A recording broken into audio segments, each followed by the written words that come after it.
today my presentation will be more focused on operating system optimization around the vision, embedded vision and AI.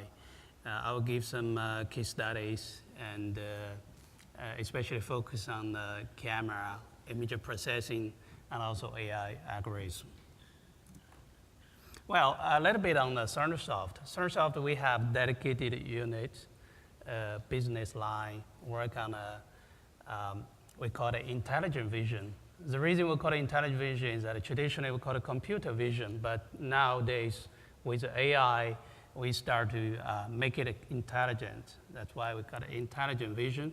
But basically it covers all the engineering activities from camera drivers, camera framework, and the camera tuning, image quality tuning, whatever you call it, IQ or PQ, and also some algorithms, image processing algorithms, and also computer vision, and also AI stuff that also extend to camera applications.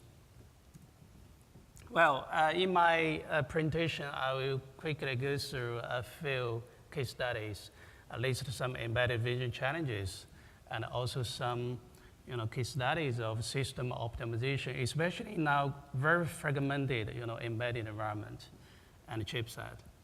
And in the final part, it will be more about embedded AI challenges. Let's look at a very high-level vision architecture today in the embedded environment. So if you look at this, it's quite a complex architecture.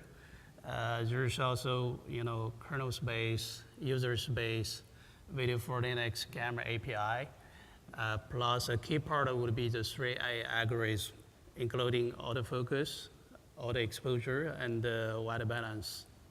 So there's also a fine-tuning of image tuning data. And above this would be multimedia codec, then we have applications.